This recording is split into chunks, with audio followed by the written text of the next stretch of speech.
알기 쉬운 경제 완전 정복. 가장 가까이 있는 생활 경제 뉴스. 김은경의 생생경제. 오늘도 하품하다 하루가 다 갔어. 착한 활력이 필요해. 기운이 뿅 생겨났어. 활력이 슝슝 생겨났어. 착한 활력 비타민으로 채워주세요. 착한 드링크 비타오백. 경제 뉴스의 진실과 오류. 생생경제가 떴다. 오늘의 생생 인터뷰는 펜텍이 맞은 새로운 국면, 회생 가능성 얼마나 되는지 짚어봅니다. 김은경의 생생경제 3부 함께하고 계십니다. 수차례 인수합병이 무산이 됐습니다. 그러면서 청산을 눈앞에 뒀던 펜텍이 새로운 국면을 맞았습니다. 국내 중소 IT 업체인 옵티스가 중심이 된 컨소시엄이 인수하겠다는 의향을 밝혔기 때문인데요. 아직은 최종 인수가 된 것은 아닙니다. 그래서 넘어야 할 산이 워낙 많기 때문에 섣부른 기대는 위험하다라는 지적도 나오고 있는데요. 그래도 또 펜텍이 기사회생할 수 있는 가능성이 아닌가라는 기대감도 없지는 않습니다. 펜텍의 시작부터 현재까지 이야기 그리고 미래까지도 한번 좀 짚어보려고 하는데요. 윤상호 디지털 데일리 기자 연결해 보겠습니다. 안녕하십니까, 윤 기자님? 네, 안녕하세요. 네, 먼저 이 펜텍의 역사 간단하게 좀 짚어주시겠어요? 네, 펜텍은 그 일반 폰의 경우 스카이 브랜드가 있었고요. 네. 스마트폰은 베가라는 브랜드로 알려진 회사입니다. 국내 휴대폰 3위 제조사고요. 그 1991년에 삐삐로 통신업계에 처음 발을 디뎠습니다. 그랬죠. 그러다가 이제 2001년에 현대전자에서 분사한 현대큐리텔을 인수했고요. 그리고 2005년에는 SK텔레콤 자회사 SK텔레텍을 인수해가지고 덩치를 키웠던 회사입니다. 네, 굉장히 많이 컸었죠. 네, 그때 당시만 해도 세계 5위까지 넘볼 수 있는 자리에까지 올라갔었으니까요. 그러니까 거의 6위까지는 올라간 거였네요. 그렇죠. 네, 근데 왜 이렇게 펜텍이 망가지게 됐을까요? 사실 이제 덩치를 키웠던 게 이제 양날의 검이 됐었습니다. 네. 무리하게 이제 사업을 확장하다 보니 자금난에 빠졌었고요. 그래서 사실 2007년에 워크아웃을 한번 들어가서 2011년까지 워크아웃을 한번 겪었었고요. 그동안 이제 펜텍 같은 경우에 18분기 연속 흑자를 하면서 이제 제도하게 발판을 마련했었는데 네.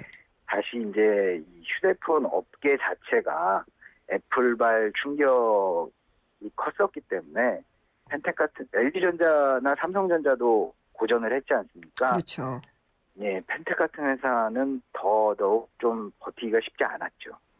그러면은 어쨌든 휴대폰 시장은 규모의 경제로 밀어붙이는 수밖에 없다는 결론이 나오는 건가요? 이제 규모의 경제가 중요해지다 보니까 사실 글로벌 단에서 보면 뭐 노키아나 모토로라나 뭐 이런 우리가 익히 들어서 알던 기업들도 다 주인이 바뀐 상황이거든요. 그렇죠. 그러다 보니까 사실 펜텍도 좀 쉽지 않은 상황에 놓인 거죠. 네. 근데 방송통신위원회가 내렸던 영업정지가 결정타였다 이런 얘기도 있던데요? 네, 그 전까지 펜텍이 이제 워크아웃 기간에 사실 LG전자보다도 높은 국내 점유율을 기록했던 기간이 있었습니다. 네, 그런 때가 있었죠. 예. 예. 근데 이제 2014년에 사업정지 통신사들이 45일씩 맞으면서 네. 펜텍이 이제 주요 매출처가 국내 통신사인데요. 국내 통신사가 영업을 못하니까 휴대폰을 팔지 못하는 상황이 됐고요. 그 휴대폰을 못 파니까 또 자금이 어려워졌고 네. 펜텍은 휴대폰 사업만 하던 회사니까 다른 사업을 통해서 또 이 손실을 보전할 기회도 없었고요. 그러면은 그때 그 영업정지가 결정타였다는 게 뭐 어느 정도 맞는 해석이네요. 예, 그렇게 볼 수 있습니다. 왜냐하면 네. 사실 지난 4월에 네. 그 SK텔레콤 영업정지가 있었는데요. 이 영업정지 시행 자체를 방통위가 뒤로 미뤘거든요. 왜냐하면 그때 이제 삼성전자나 LG전자가 신제품이 나올 시기였어요. 네.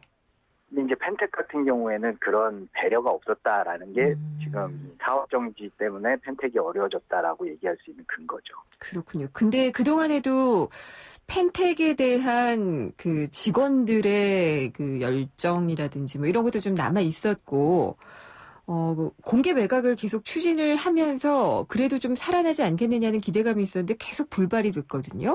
이 번번이 무산됐던 M&A는 이유가 뭔가요? 큰 그림에서 보면 사실 휴대폰 업계 업황이 쉽지 않다라는 인식이 퍼져 있기 때문입니다. 네. 왜냐하면 아까 앞서도 언급했듯이 글로벌 굴지 기업들도 지금 휴대폰 사업을 포기하고 있는 상황이거든요. 네. 그리고 아직 국내 기업의 같은 경우에도 삼성전자는 어느 정도 궤도에 올라와 있지만 LG전자 같은 경우에는 여전히 어려움을 겪고 있거든요. 근데 펜텍 규모의 회사를 인수해서 네. 새로 휴대폰 사업을 시작하는 게 과연 승산이 있을까라는 것에 시장이 이제 물음표를 찍고 있는 거죠. 그렇죠. 하드웨어 가지고 더 장사를 할 수 있을까라는 또 그런 생각이 있기는 있어요. 네. 네. 근데 지금 그래서 법원에서 결국은 이 청산까지 가는 걸로 얘기가 됐다가 갑자기 옵티스라는 업체가 나오면서 옵티스가 컨소시엄을 만들어서 인수를 하겠다 이렇게 나섰잖아요. 네네. 근데 옵티스가 어떤 기업인지 잘 안 알려져 있어서 어떤 기업인지 좀 설명을 해주시죠. 옵티스라는 회사는 이제 2005년에 설립된 회사인데요. 네. 그 광 디스크 드라이브, 그러니까 뭐 쉽게 생각하면 CD롬이나 뭐 아. DVD롬 이런 것을 주로 만드는 회사예요. 그럼 업체는 좀 작지 않아요? 그 규모는 근데 지금 상당히 커져 있는 상태입니다. 예를 네. 들어서 작년 같은 경우에 매출액이 5,900억 정도 되는 규모고요. 예. 그리고 그 삼성전자랑 도시바랑 합작해서 만들었던 도시바 삼성 테크놀로지라는 하드디스크 드라이브 업체가 있거든요. 네. 이 회사를 이제 인수하기도 했죠. 아, 그렇군요. 그러면은 점점 몸집을 키워가고 있는 형세니까 펜텍을 인수하는 것도 어느 정도 이 로직에 맞다라고 볼 수가 있을 것 같은데, 옵티스 컨소시엄이 인수하려는 의도는 어떤 걸까요? 아무래도 옵티스라는 회사 관점에서 보면 네. 새 성장 동력이 필요한 시점이거든요. 네. 그 CD롬이나 이런 광 디스크 저장 장치나 아니면 하드 디스크 드라이브 뭐 이런 것들 같은 경우에는 사실 장기적으로 보면 약간 불안한 사업이거든요. 그렇죠. 예. 좀 수익을 내기도 쉽지 않고 예. 그러면 새로운 사업이 필요한데 지금 옵티스가 밝히고 있는 것들은 이제 펜텍을 통해서 사물 인터넷 분야에 진출을 하겠다라는 것입니다. 네. 아무래도 이제 펜텍이 통신과 관련된 기술들을 갖고 있으니까요. 그래서 이번에 인수를 하겠다는 게 인력들하고 특허랑 이런 것만 좀 사겠다고 한 것 같은데 그런 이유겠네요. 아무래도 그런 관점에서 보시는 게 맞죠. 왜냐하면 지금 전체적인 휴대폰 사업을 예전처럼 크게 하겠다라는 것은 조금 현실성이 없거든요. 네. 그리고 근데 지금 기술 인력과 그리고 특허들을 갖고 있으면 아무래도 사물 인터넷 쪽에서 맨 땅에서 사업을 다시 시작하는 것과 보다는 좀 네. 유리할 테니까요.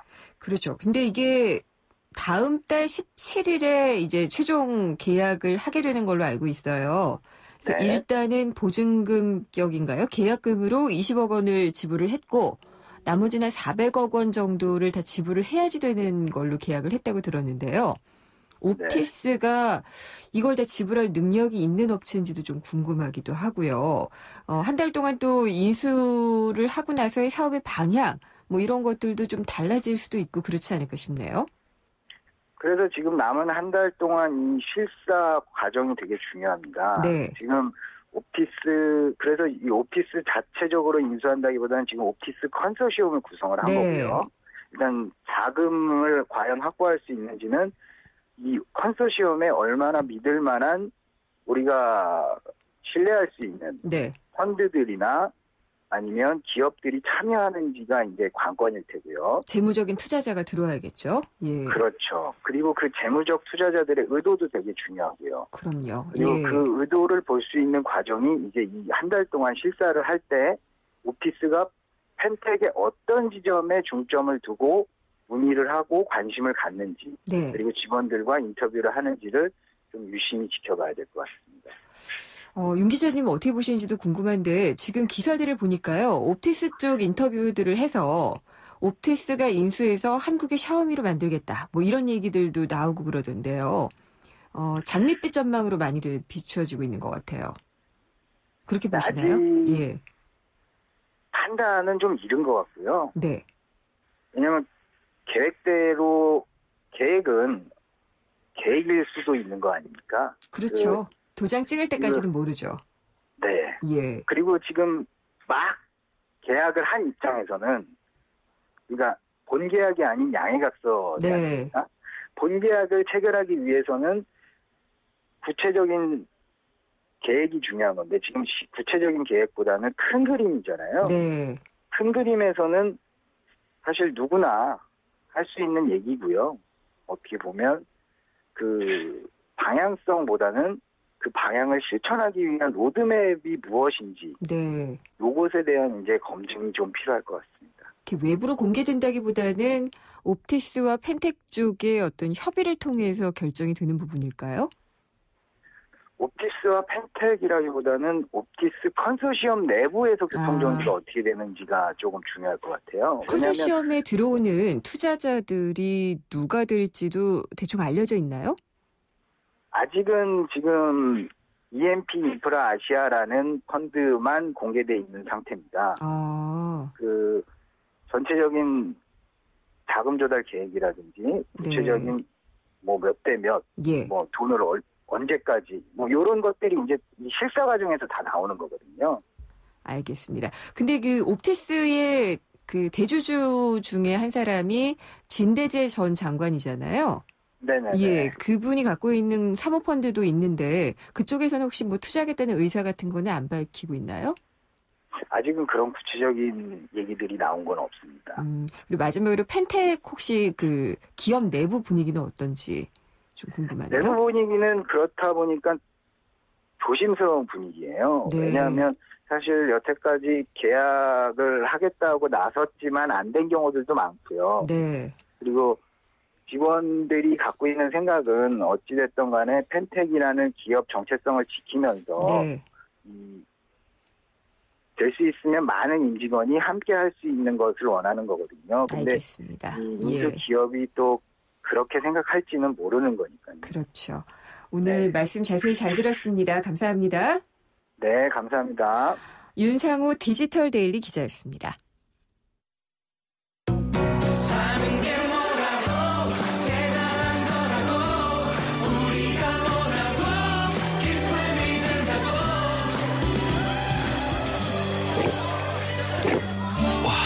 왜 이렇게 잘 넘어가?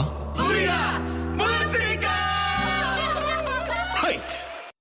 차우가 같네 차우가 같아 2588이 왜 차우가 같냐고요? 고객님 제발 한 번만 눌러서 확인해 주세요. 왼쪽 오른쪽 차우가 완전 같은 대리운전 번호죠? 응답하라 2588 응답하라 2588. 네, 잠시 후 생생경제 4부에서는 경제주치의와 빅데이터 경제지도가 준비되어 있습니다. 잠시 후 4부에서 뵙겠습니다. 국민권익위원회는 공공부문의 우월적 지위 및 권한을 남용한 부패 행위에 대해 5월 11일부터 100일간 특별 신고 기간을 운영합니다.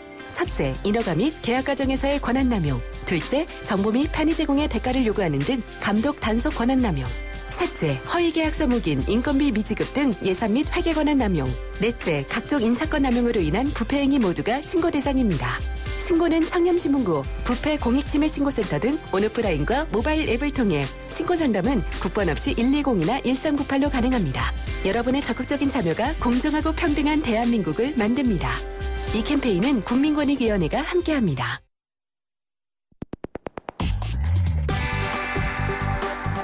어려운 경제학은 가라. 귀에 쏙쏙 들어오는 김인경의 생생경제.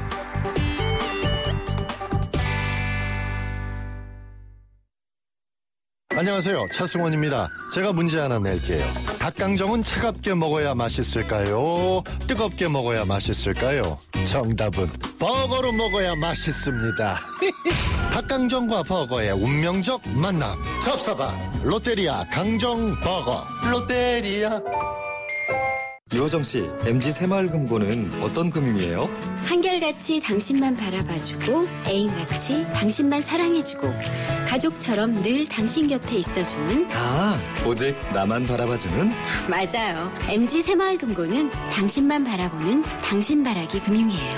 MG 새마을금고. 인생의 동반자는 좋은 플러스가 되죠. 우리 몸에도 좋은 플러스가 있습니다. 최불암 씨는 새로 나온 인사돌 플러스로 바꿨습니다. 잇몸 속은 잡아주고요. 겉은 지켜주고 아주 효과적인 인사돌 플러스. 붓고 시리고 피나는 잇몸을 건강하게 인사돌 플러스. 새로 나온 인사돌 플러스. 잇몸에 좋은 동반자죠. 든든한 우리 집 경제 주치 생생주치.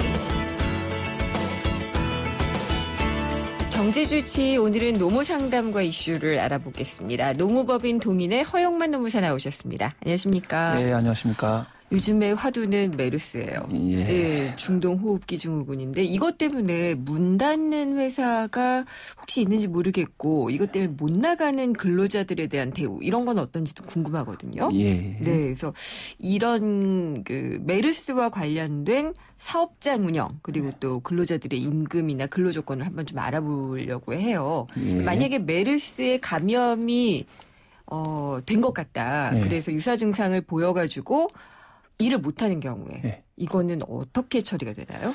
예, 크게 이제 두 가지 측면에서 볼 수 있을 것 같은데요. 근로자가 직접 이제 메르스 때문에 회사에 뭐 신청을 해서 네. 하는 휴가 제도가 있을 수 있고요. 네.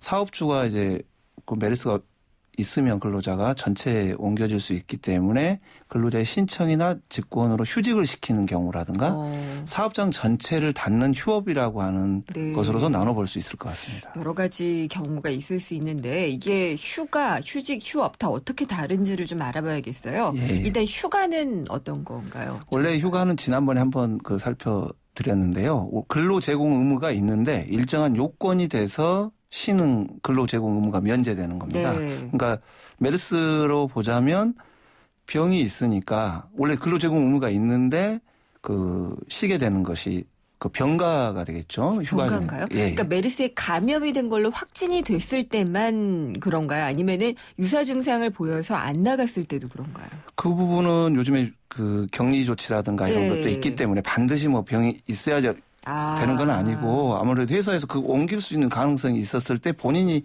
그런 제도를 활용할 수가 있겠죠, 회사에서 일단. 그렇군요. 네.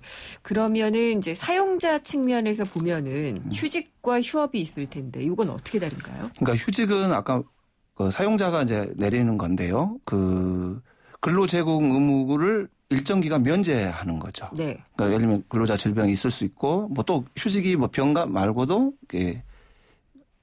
징계를 하려고 할 때 네. 강제로 쉬게 하는 것도 휴직이라고 하는 네. 제도가 있을 수 있고요. 네. 그다음에 휴업은 근로자는 근로 제공을 하려고 하는데 사업주가 받지 않은 거, 수령을 거부하는 겁니다.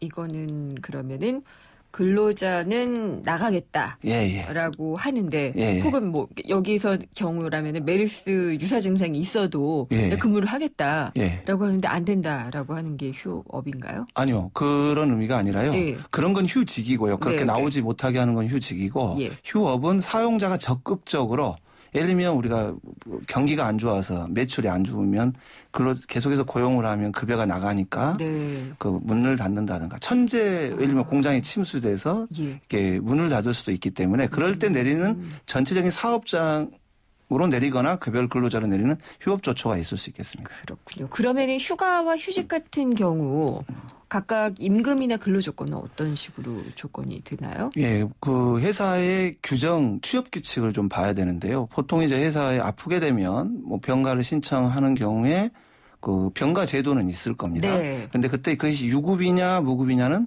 좀 회사에 따라 좀 네. 다르게 될 것 같습니다. 그래서 회사에서 규정한 취업 규칙에 정한 바에 따라야 될 것 같고요. 그러니까 무급이더라도 회사가 그렇게 정한 거면은 위법은 아니군요. 네, 위법이 아닙니다. 그리고 휴직의 경우에도 그런 휴직 제도가 있음에도 불구하고 그런 부분을 유급으로 하는 데도 있어요. 사실 네. 회사에서. 그래서 무급으로 하는 데도 있기 때문에 이건 회사마다 다른 거지 법 위반의 문제로 접근할 수는 없을 것 같습니다. 휴업의 경우는 어떤가요? 예, 휴업의 경우는 좀 복잡한데요. 네. 그 근로기준법 46조에 그 명명화되어 있는데 사용자의 기책 사유로 휴업하는 경우에는 근로자에게 평균 임금의 70%의 수당을 지급하도록 되어 있습니다. 이것을 네. 일명 휴업수당입니다. 그러니까 사용자의 규칙 사유라는 거는 회사가 잘못해서 예, 회사의 이유로. 예, 그래서 맞습니다. 그래서 그 기책 사유를 살펴보면 네. 반드시 뭐 회사가 고의나 과실로만 잘못한 게 아니라 우리가 경영을 하다 보면 잘못될 수 있지 않겠습니까? 그런 사용자의 세력 범위 안에 있는 경영 장애를 사용자의 기책 사유로 보통 해석합니다.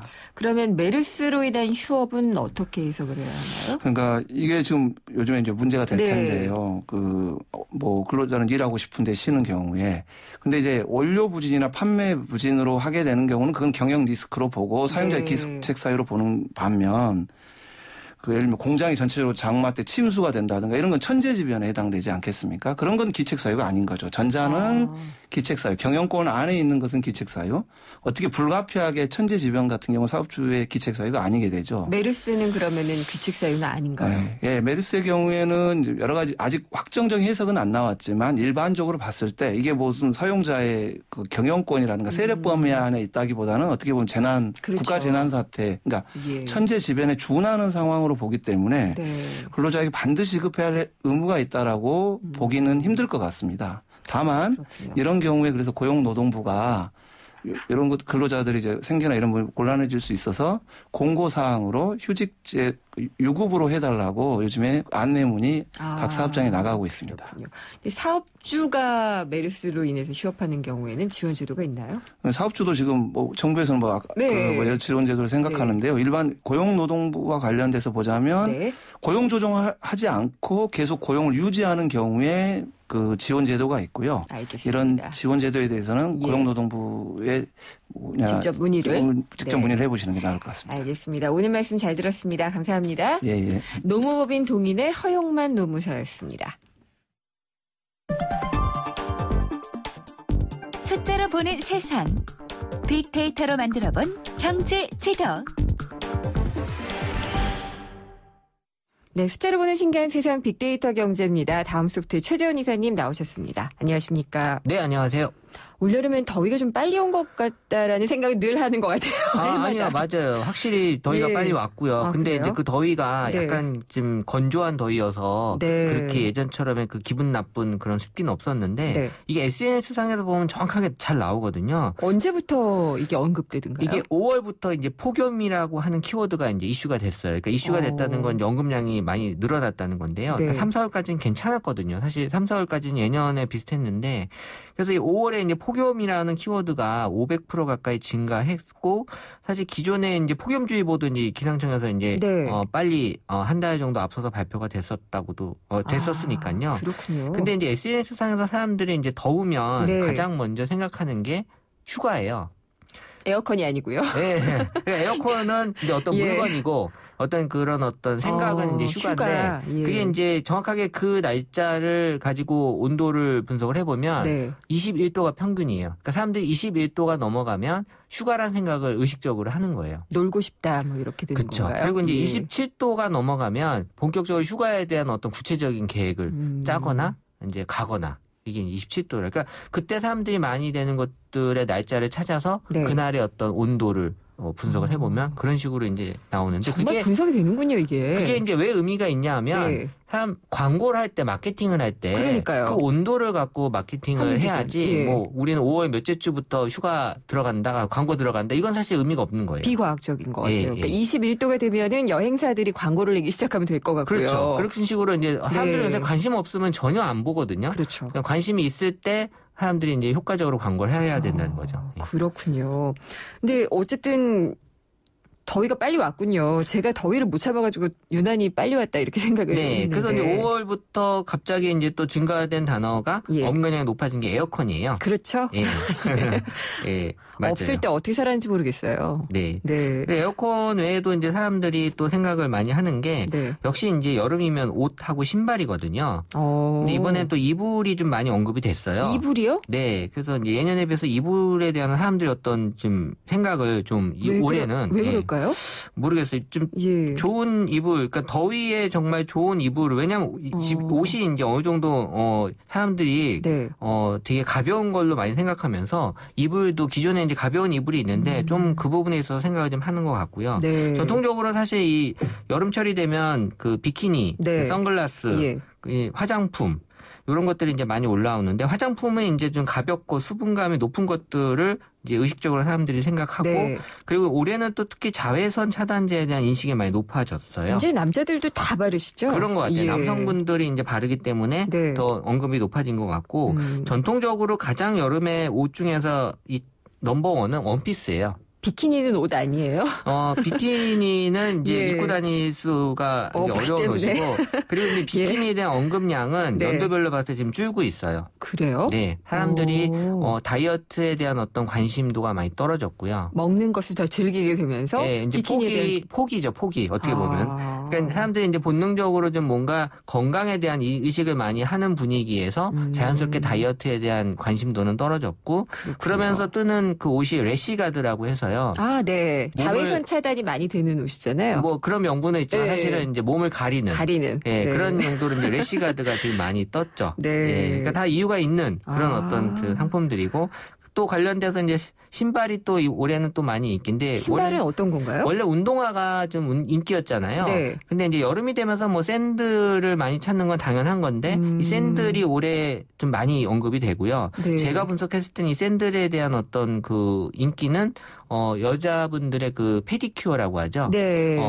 발을 좀 많이 내놓고 뭔가 그거를 좀 보여주게 하기 위한 그런 것들이 여성분들에게 더 많은 샌들을 찾게 하고 또 남성분들도 이제 샌들을 많이 이제 또 신으려고 하는 것 같아요. 많이 신더라고요. 근데 지금 방금 말씀하셔서 생각났는데 여기 키워드에 뭐 네일 뭐 이런 것도 들어가지 않나요? 보통 여름이 오면은 많이들 네, 이게 이제 아이템 분석이라고 해서 어떤 그 뭔가 물건 분석하는 거랑 그다음 행위 분석하는 거랑 이렇게 좀 다르거든요. 샌들 이사님도 신으시나요? 저는 샌들 제가 약간 좀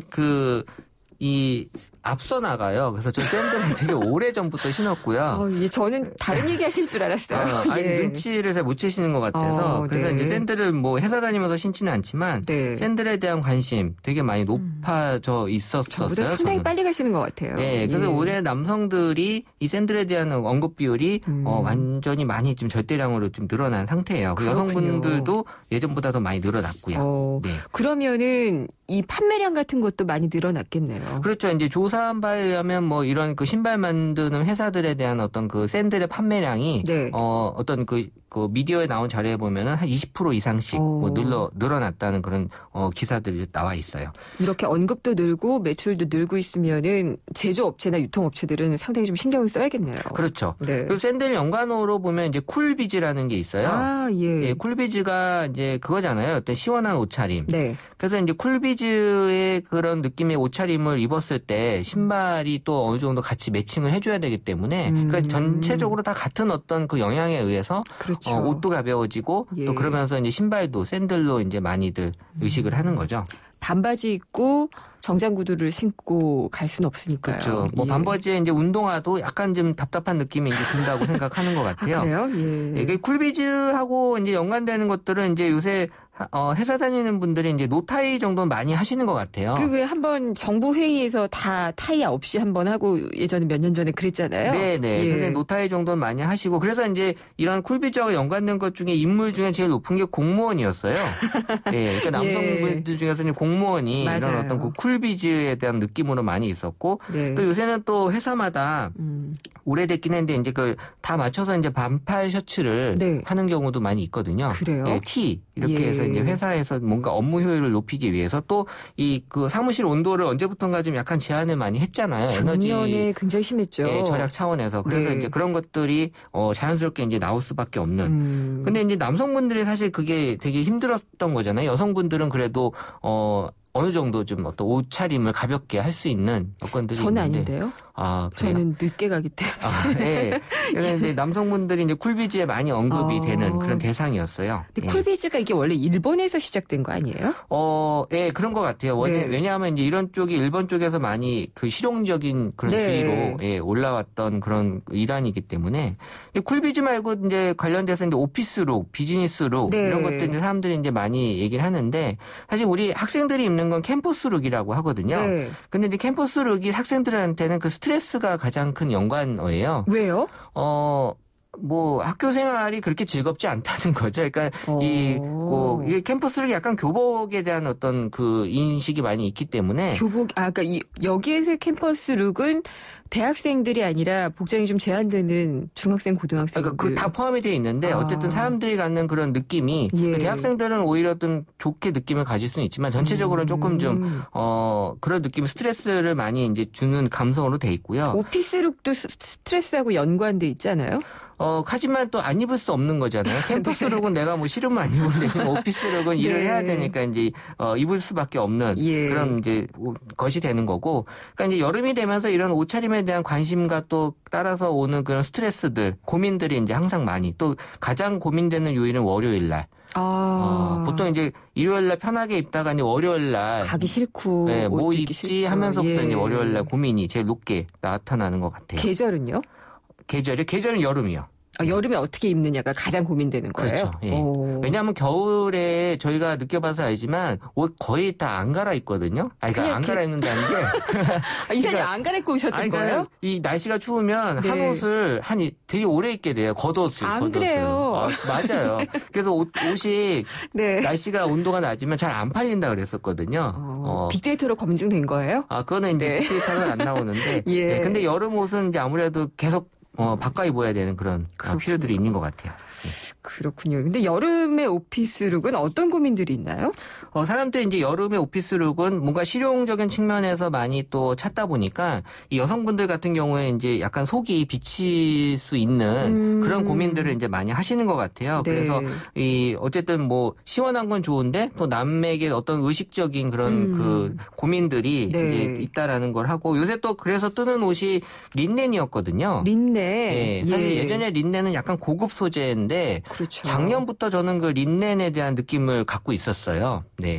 그래서 항상 빠르세요, 정말. 그래서 이제 작년부터 제가 린넨에 대해서 분명히 린넨 뜬다라고 했는데 올해 확실히 린넨이 떴고요. 그래서 린넨이 이제 셔츠에서의 사람들이 많이 인식이 강했는데 지금은 이제 바지까지요? 그래서 이제 린넨이 와이드 팬츠라고 해서 약간 린넨 소재 바지는 약간 좀 이렇게 통이 커야 되잖아요. 저보다 너무 잘하세요. 근데 이제 더 나아가서 이제 린넨 그 반바지가 이제 또 유행을 지금 할 거예요. 근데 이거 되게 잘 구겨지는데? 그러니까 구겨지기 때문에 더 사람들에게 실용적이다는 느낌이 들어요. 그래요? 왜냐하면 구겨져 입는 옷이기 때문에 사람들이 편하게 구겨져도 오랫동안 입을 수 있는.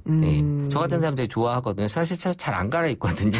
그래서 여름에도요? 린넨 같은 거 참 제가 좋아하는. 저 린넨 옷이 되게 많아요. 그래서 옷 좀 갈아입으세요. 그 다른 소재는 없어요? 지금은 이제 사실 사람들이 이제 실용적인 걸로 많이 오기 때문에 기능성 그런 어떤 옷들 있잖아요. 약간 어떻게 보면 등산복처럼 보이긴 하지만 그게 이제 등산복은 아니지만 이 평상시에도 입을 수 있는 옷으로 잘 나오고 있어요. 그렇군요. 이 빅데이터를 통해서 아주 트렌디한 것들을 많이 추천해 주시는데 여름철 오피스룩 간단하게 한마디로 딱 조언을 해 주시죠. 여름철 오피스룩은요. 일단은 그 노출이에요. 노출을 하라고요? 네. 사실 뭐 아무리 입어도 노출만큼 시원하지 않거든요. 할 수 있을 만큼 노출하는 게 답인 것 같아요. 뭐 19금도 아니고 결론이 좀 그렇네요. 알겠습니다. 오늘 말씀 잘 들었습니다. 네, 감사합니다. 다음 소프트의 최재현 이사였습니다. 이성민 선배님, 고민 있으세요? 요즘에는 은퇴도 빠르고 또 내가 아프면 애들이 고생이고 어떡하지, 현빈 씨? 그러니까 받아야죠. 삼성생명 골든밸런스 통합자산분석 컨설팅. 보장부터 은퇴까지 인생자금의 황금 비율을 맞춰주거든요. 그래? 어떻게 받지? 삼성생명 컨설턴트와 상의하세요. 김이박 최구 강조윤 한신호사 관악송안 유홍장 고문손 양대 백화남 심도 성씨만큼 운전 습관은 다양해도 타이어 수명을 보증하겠다는 생각. 마모 수명 보증제. 생각의 무브 금호 타이어. 안녕하세요. 최지우입니다. 유플러스 제로클럽 시즌2 알고 계세요? 쓰던 폰 할부금이 남아있어도 부담 없이 지금 바로 최신 폰과 만나세요. 6개월간 할부금 제로, 최신 폰을 부담 없이 갖는 유플러스 제로클럽 시즌2. 할부원금 6개월 납부 이후 24개월 균등 상환. 7월 31일까지 자세한 사항은 홈페이지를 참조해주세요. 디자인 좀 아시는 분이라면 천연 가죽의 부드러운 감성과 인체공학적 디자인이 만들어내는 완벽한 그립감의 가치를 아실 겁니다. 이제 스마트폰에서도 See the great, feel the great. LG G4. 네, 오늘 청취자 여러분 가운데 앤디 워홀 관람권 당첨자는 3612님 외 한 명이고요. 제작진이 연락드리겠습니다. 오늘 준비한 순서는 여기까지고요. 생생경제 다음 시간에 찾아뵙겠습니다. 김은경이었습니다.